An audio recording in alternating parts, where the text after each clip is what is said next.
now that the new album is done, it's time to start thinking about the next one, and maybe it's time to step away from the identity crisis and make that album that is just like, it's kind of sonically the Hey Matt, how are you? I'm good, thanks. How you doing? I'm doing well. I appreciate you doing this. Yeah, of course. Thank you so much. I'm Adam, and this podcast is about you, your journey in music, and we'll talk about the record you have coming out as well. Sounds like a plan. Cool. And I appreciate you doing this in the midst of tour. Aren't you like in Colorado or something right now?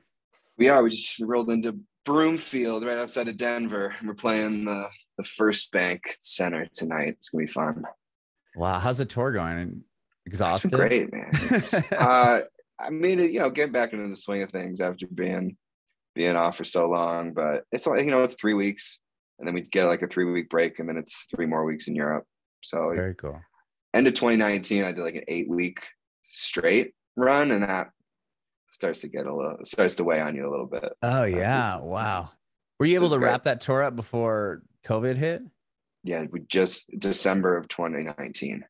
Oh, so wow. Really just a few months before. That's crazy. Oh, we'll get into that. And also real quick, congratulations, man. You have 1 billion streams on Spotify. I saw that Instagram picture. Yeah. Wild. The number doesn't even seem real. Doesn't even make any sense. So it's pretty good. Very cool. And I read you grew up in Palo Alto? Yeah, I grew up in Palo Alto. Northern California? Northern California, went to New York for like 15 years, and now I'm back living in LA. So wow. What was it like growing up in Palo Alto? I mean, obviously it's big tech. I'm from San Diego. I lived in the Bay Area for a bit. So okay, awesome. I know a little bit about California in that sense, but I'm curious to know what it was like growing up like in Palo Alto. Did you see that whole boom of, the internet and all that? Definitely. I mean, it really started to change, and because when growing up, it was kind of just a regular old suburb of San Francisco. Mm-hmm. I feel like in the mid 90s is when like tech companies really started to move in. And then in the 2000s is when like Facebook and YouTube and Google, all the big heavy hitters came in and really changed the landscape. For better or for worse, I don't know. Not for me to judge, but it's cool going back. And a lot of people have moved away because their houses got really valuable, so sold them off and kind of cut and run, which is cool for them. Yeah. No, for sure. Actually, my family and we just moved to Nashville about a year ago. So you did? Awesome. Yeah. we're kind of the cut and run type. Cut and run. Hey, then more power to you. Do what you gotta do. Yeah, that's funny. When I lived it's wild to think, even like when I lived in the Bay Area, like they were just moving, like Twitter hadn't gone public yet, but they were just moving it to what's it off Market now? Like it's in the middle of like the Tenderloin, I think. Yeah. The whole big campus there. To think that it's there, like my mind can't even I haven't been there since. So like trying to visualize that is so crazy to me. Yeah, it's I've never really lived in San Francisco, so I don't know. A lot of people say that big tech ruined the city, but maybe some people say it saved it. I don't know who's right there. I mean, where they put it, it's kind of, there was a spot that was kind of a little rugged. I mean, it was in the Tenderloin. That's what it was known for. Right. rough around the edges. Sure. Did you go to San Francisco quite a bit as a kid, or not really? Oh yeah, I would go up there just as something to do. As like a teenager, and in high school it was kind of the place. We're not going to San Jose, so you can go to San Francisco, just kind of walk around Haight-Ashbury and just kind of people watch. And sure, I was actually fairly well behaved, so I was actually not.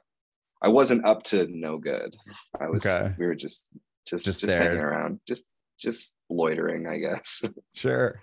Would you go to shows there, or go see shows in San Jose? I mean, there's not a whole lot of venues in San Jose now I'm thinking about it. But if Shoreline's close to you, or it would be close. I would actually, where I would go a lot, because I did a lot of jazz. I would go to Yoshi's in Oakland. So that's okay. Yeah. Jack London Square. Sure. Yoshi's, like the really cool touring jazz acts would go through there, and I would catch a lot of those sets, and it was really fun. That's awesome. And you kind of, you grew up in a musical household, right? Your grandparents are opera singers. Is that what I read? Yeah, on my mom's side, there's a lot of music. Okay. Was your mom And a musician at all, or dad? no, I think having musician parents made she never had any interest. I It's think interesting how because that works yeah, sometimes. it's just like sometimes it's all you want to do because your parents do it. Sometimes it's like I You don't want know. nothing to do with it. Yeah, you're just like absolutely not. My dad loves music, and he would always have a guitar out, and he does his Saturday night music with his friends. And it's Oh, in the cool. pandemic, it's become Saturday afternoon music, and they play out in the park. But they've been doing it for like 15 years or something every Wow. Saturday. So a So nice you'd tradition. see him play growing up? Oh yeah, and he always played in like dad garage bands and That's played gigs awesome. around at the local preschools and stuff like that. He played the drums. And yeah, Wow. and then when I got a little older, I would bring my saxophone and sit in with him. That was fun. That's awesome. What was the first instrument you learned? I started on piano when I was really young, and I moved to like woodwinds. I did clarinet, and then Hmm. I found saxophone, and that was my go-to for a long time. That was my major in college, and I would always play piano and write songs on the side. But in jazz, if you make pop music, you kind of got to keep it a secret. So Oh, okay. So you did jazz, what, all through middle school? You're in the jazz band, middle and then school, you're, yeah, oh, yeah, all the jazz band, and then in college, got my degree in jazz performance. where did you end up going for school? Went to Berkeley? SUNY Purchase, Okay. just up in like White Plains, New York. It's just like an hour outside of New York City. And then after graduating, it was an easy move to Brooklyn from there. Okay. Were you songwriting there, or was it all only just, I mean, I or was were you like just mainly playing saxophone? secretly songwriting. I would go to the practice room and I'd put in my time on the horn, and then I would like play my own little songs and then not really play them for anybody. Okay. It was When did like that change? Like, when did you switch to more of the songwriting? it was kind of after school that I decided that I didn't have the love for jazz in the way that it would like require the skill level that it would require to be a fully fledged jazz musician. I just didn't love it enough. Hmm. But I do love songwriting and pop music, and I thought maybe I could give this a go. And that probably happened when I was 21, 22, And were somewhere you around living in there. New York at the time? Yeah, living in Brooklyn, playing a lot, and I started playing a lot of gigs on keyboard, a lot of cover gigs, a lot of bars, a lot of weddings, private parties, that kind of stuff. And then when did your you as an artist kind of start releasing songs or playing out? When did that happen? I had it when I was just like my last year of college. I did make a little EP that I Hmm. would advertise on the internet. So like right at the beginning of Facebook ads, I Oh, would okay.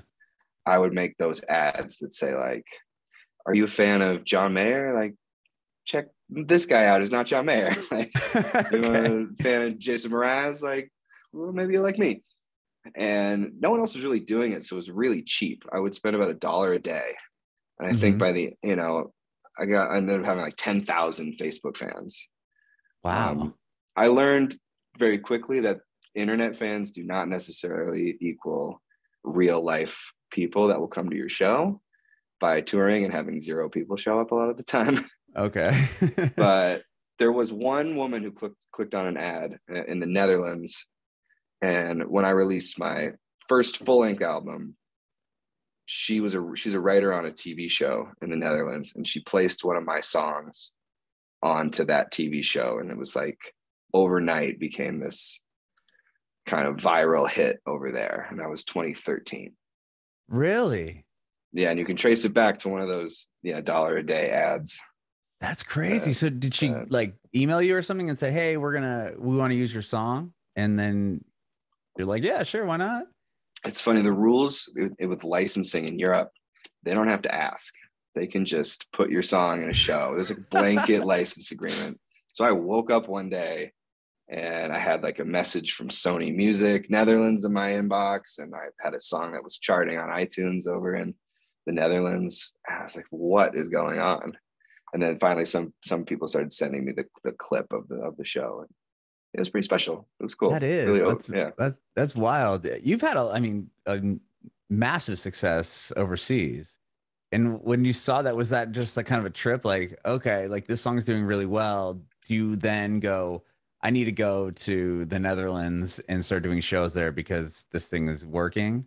Yeah, that's exactly what I did. That led to, record label, management, booking agent. Immediately booked a like 11 show tour just in the Netherlands, and it all sold out with, I never had sold that many tickets before. But it was all specifically like, you go to Belgium and no one even, like, go to Germany right next door, no one would have any idea. So it Interesting. was extremely isolated to the Netherlands for a few years. Wow. Well, was the label and booking agent and everything in the Netherlands? Or are they the But ones that yeah, signed you? all Sony Music Netherlands. The booking Wow. agent was this promoter called Mojo, and they would book all my shows for me. Yeah, That's crazy to think like, you have all this success in one country and then being so close to the next, it's just it like it yeah, but obviously now you do, but it was like at the time that must have been pretty bizarre. Like, okay, I can go to this one country and it's just like I'm this huge deal. yeah, and Like, it's like the size of Connecticut. Like right. population wise, it's like I'm big in Stamford and Bridgeport, and like if you go to New Hampshire, no luck. No one's gonna know who I am. Like, it was definitely a very much a modern music industry story where you just like something you never would have thought was, and would Uh-huh. not have been, probably not have been possible, before the internet and streaming. Mhm. And a similar thing with when you put out Catch and Release, right? Well, that was remixed, but it also did really well when you put it out originally, didn't it? The original did well, but only in the Netherlands. So it was like it Again, charted okay. like again only in the Netherlands, and then this was right at the onset of like tropical house. Hmm. And I just remember telling my manager, it's like, I think this song could work as a remix, because I feel like some people on SoundCloud were already start like some very rudimental remixes that the concept was there, but it just the execution like left a little something to be desired. Oh, they But I try thought you like you had heard it already, like I somebody had heard tried to like remix. a few people had Interesting. tried to remix it in that tropical house, and it's like, okay, well, this remix is like kind of bad. But if someone were to do it really well, I think Make it it could work. work. And luckily, my manager knows a lot of the Dutch EDM scene is so huge. So he Hmm. contacted Armin van Buren's company, and they sent a few different DJs over, and we got the deep end version. And I was like, this is it. This song, this is exactly what we're looking for. And from there, yeah, from there, I think it's actually started in Belgium, was the first country to go number one, like way Hmm. before anyone else anywhere else, and then Germany and France picked it up, and went from there to Spain and kind of all around. I don't know how many countries it was number one, but it was a lot. It It, was it cool. was a lot, but that's cool to see. You had the isolated Netherlands, and now it's like really starting to branch out across Europe. Right, and that's when I could do like a real full continental European tour. And instead of, you don't need a tour bus to tour in the Netherlands. Everything's an hour and a half away. So Okay. I started to do, the whole thing, and going all around. And yeah, it was pretty exciting. Were you doing tours in the US at that time, or were you mainly sticking there because you were seeing so much success? I had done a lot of touring in the US, Hmm. and it was just a lot of driving. And, because there was truly nothing going on in the US, it was all in Europe. I took a hiatus from the US Hmm. touring, and I eventually got back there in like 2018. I did, with some successes, some shows. I think what was it, Philadelphia? There were like 13 people there. That was, which would have really excited me at the beginning. Like, wow, 13 people came to my show. I'm used to two, Right. but I was like kind of driving around being like, is this worth it? Is this Okay. something that I feel like the time could be better spent? But So but you had, I mean, even when Catch and Release came out, you were getting some pretty, I mean, weren't you on the Today Show and doing things like that? That kind of came with it. It just didn't land like it did when I I mean, didn't it was, just didn't we had, fall like. remember Republic Records was pushing it. They're Hmm. like the number one label for radio, Hmm. and it's just, it got AAA. I think we're like top five on AAA radio. That's huge, though. which is great. You know, it didn't, but for them, for like a Republic, that's not interesting enough for them. So they kind of like lose interest, and then it sort of loses steam, and you know, it didn't fill the audience the way that it did in Europe. Okay. Just the way I've actually seen that a lot with different songs that were massive hits in Europe come to the US and they just perform on AAA. Right. There was like Rag and Bone Man had that song Human, Oh which yeah, that was I huge. phenomenal song, like literally everywhere in Europe. Hmm. And you look at how it did in America, it was like AAA radio. Right. Well, I worked Uh, for an alternative radio station in San Diego at the time, and we played it for a little bit, and then like some the we it was bizarre because we had our alternative station, and then in the same building we had a top 40 station, so we could watch, we'd see like stuff cross over, like it was like Portugal right, the Man or 21 Pilots, and it would be all over the. Now it's like Glass Animals, but like it right. was funny to see because that when they tried to do that here, I maybe because the success was so doing so well in I Europe. mean, and it's just such a universally, it's just such an incredible song that there's no reason it shouldn't have worked. Right. But they put this like really like this like trap beat under it that wasn't on the original Oh, recording to like speed it yeah. up.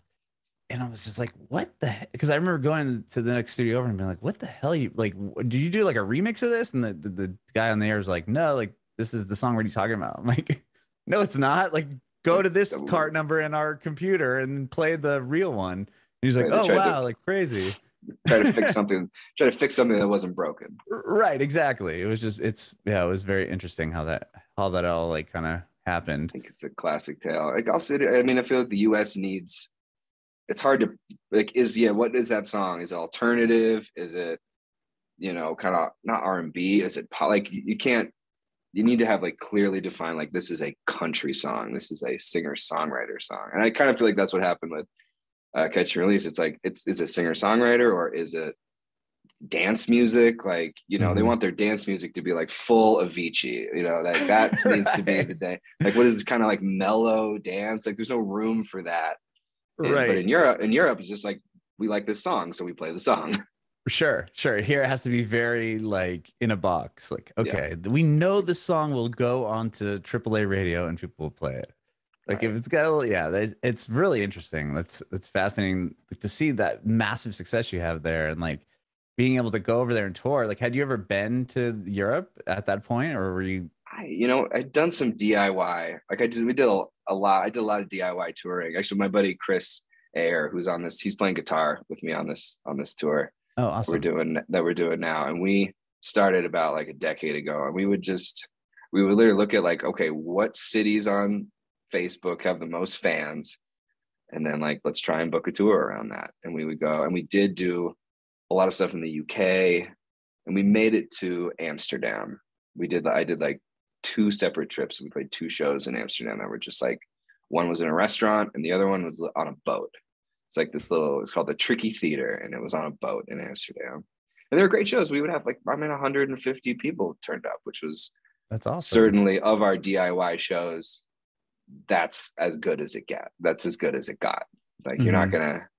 We played a lot of shows to nobody and played a lot of shows to 10 people, which then you feel like it's almost you don't want your audience to feel embarrassed that they're at a show to see you. You know what I mean? Like Hmm. they kind of like get there and go, "Oh, we thought there was more going on than this." Yeah, And but that was played a lot of that for. but it's also one of those things where nowadays or now they can be like, oh my gosh, like I remember seeing him when 10 people are there. And now, I mean, you were just here in Nashville and you played Bridgestone Arena. Like, you know Totally. what I mean? And that's the best case scenario is when people can look back and say like, wow, I got to see them when. But at the Yeah. time, I there was not I didn't have a ton of confidence that that would be what was going to eventually happen. So it just kind of felt bad in the moment, but it's all a part of the process. Sure, sure. Well, from there, like when did you start seeing like more momentum, on this side of the world as far as like US goes? I the funny thing about Catch and Release is it's been a slow burn. Hmm. Uh, because it didn't have that big spike in radio, people are still discovering that song. Hmm. So it's kind of stayed like the number of streams it gets every day has stayed consistent for the last like 5 or 6 years. Like it doesn't go Oh, down. wow. That's awesome. which means a lot more. And it is one of those songs that people, they might not know my name, but a lot of people have heard that. It's got Sirius XM radio, and people have Oh just yeah. come across it. Hmm. Not everybody, maybe one out of every five people you talk to is like, oh, I know that song. So it's just kind of been a slow burn, and then this, I mean, playing Bridgestone Arena, like I'm not headlining that room. But still, you're on the I'm not tour. bringing all those fans in there, but being on and getting to play for that many people every night in America has been a real treat. That's awesome. You Because I said, didn't necessarily earn it, but well, yeah, I would, not agree with that. But you obviously been doing this for a long time. You've put so much work in. You've got a ton of songs, a ton of records out, and you're doing, you're playing Bridgestone Arena because they could have gotten somebody else if they didn't think, you would fulfill it. But you said you were doing what you said 8 weeks in a row before COVID happened. Yeah, in 2019, I put out a record after the landslide, and Mm-hmm. I basically told my booking agent, it was like, in Europe, anywhere that will have me, I want to go. So I want to go to a Okay. bunch of I wanted to go. We went to Finland, we went to Sweden, I had never played before. Went to the Baltics, like Latvia and Lithuania. So we just did any European city that we could get like a 200 to 1,000 person club. Mm-hmm. And it ended up being a really great experience. And I got to, connect with, some different places I've been meaning to go and play, and just kind of explore like, okay, who's here? Who's the audience here? Mm-hmm. And so, but when you get back is when everything shuts down, or not long after you get back. Yeah, it may have been my fault, because at the end of that year, I was like, I'm going to take a break. Oh, So okay. So you already then kind of knew that you were gonna write this yeah, next I record? mean, I was write a new record. It just kind of moved. Like my wife and I moved right Okay. before the pandemic started. So yeah, I like to say that it was my fault that we all had to shut down. I think because I at New Year's made a wish that I'd travel less. Oh, So so it was then one of everyone. those the monkey's paw. So I apologize Oh, as okay. the center of the universe. I apologize for doing that. Oh well, okay.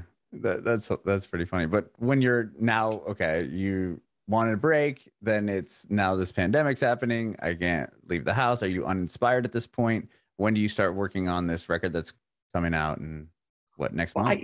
I probably had about 5 or 6 songs that were Okay. done for a new album by the time uh, everything shut down. And then I just wanted to start really. I did doing a waterfall release for this Mm-hmm. record, which is singles, just because the algorithm favors singles over putting out just a record all at once, especially if Right. you're not a huge artist. I feel like that it's unfortunate because it's pretty anticlimactic. Like by the time this album comes out, there will only be 3 new songs that haven't been released yet. But I feel like that's, yeah, you kind of want to do that, right? You're giving each song its own space and its own light. If you didn't have, yeah, a song that you could put out as a single every time, then maybe like there's no real album cuts anymore, which I think is cool.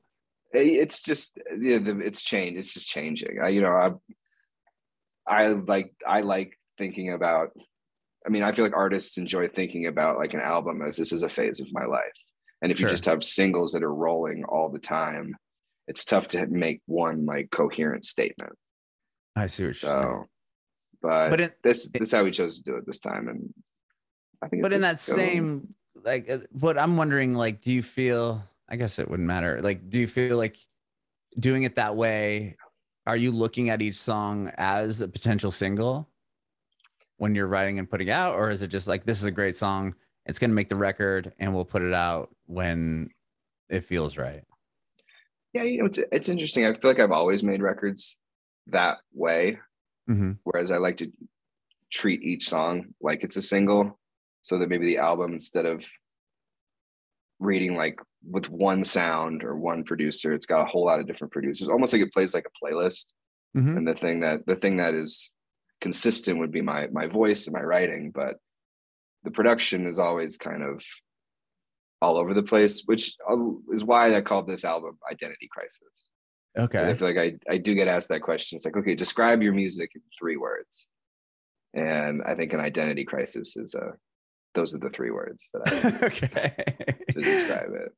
So when you start the record, you said you had about 6 songs and then the pandemic happens. And do you seek out a different producer on each song, or like tell me about putting the album together?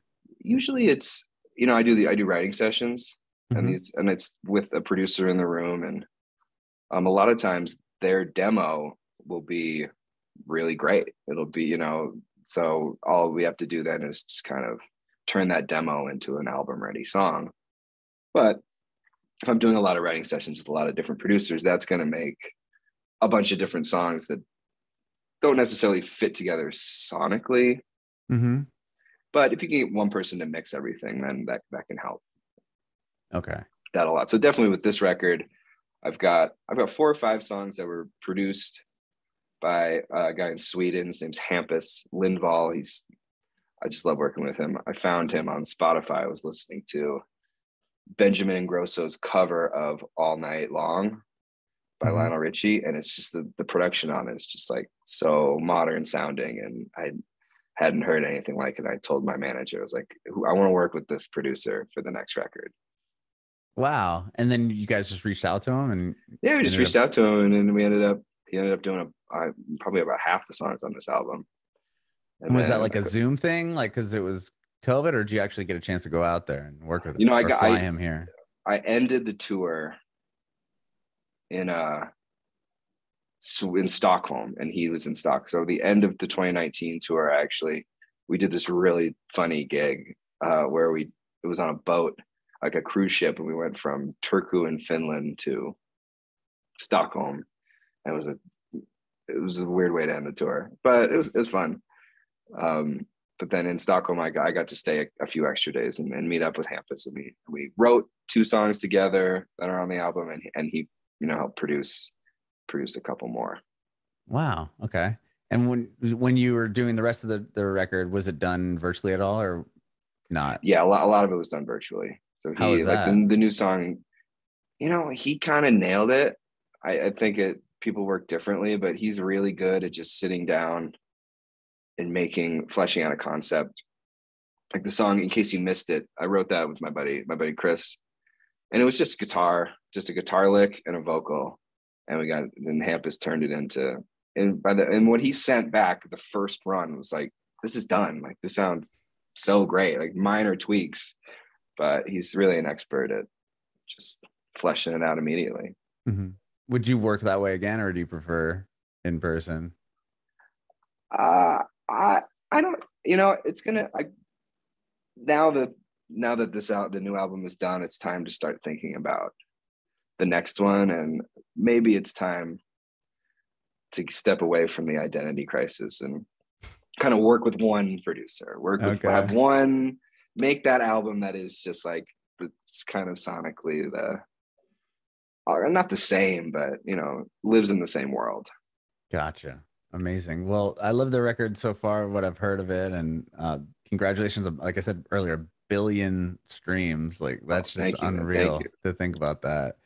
And the tour, it sounds like it's going rad. The venues are playing. Is it hard to adjust to like those arena-ish settings? I've done a lot of it in Europe, Okay. so Not as much here. yeah. No, I've never done it over here, but But I it's meant kind like of fun. switching it over. Sorry. Go ahead. Oh I yeah, don't want to no, cut you no, off. no.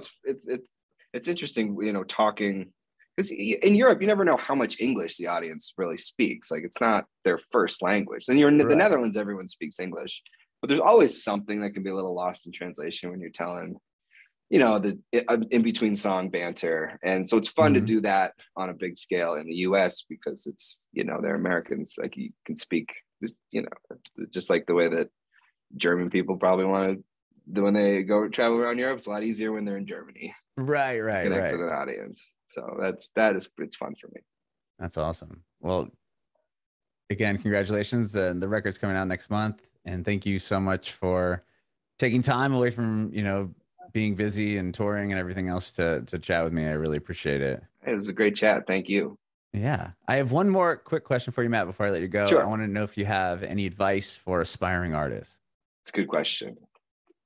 You know, it's tough because I would say I don't know the thing.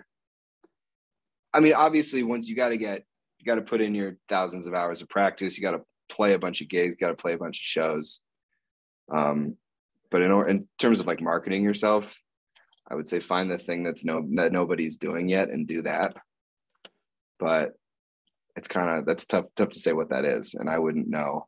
You know, probably it's TikTok, but maybe because everyone's doing TikTok, it's already past. Like it's already behind us. So what's the next, like thinking ahead, looking forward, what's the next thing that's Mhm. going to help you to stand out from the thousands and thousands of other young artists that want to do this career? Because with the internet, it broke down all the barriers to entry, but on the other hand, it broke down all the barriers to entry so that everyone can do it in their basement.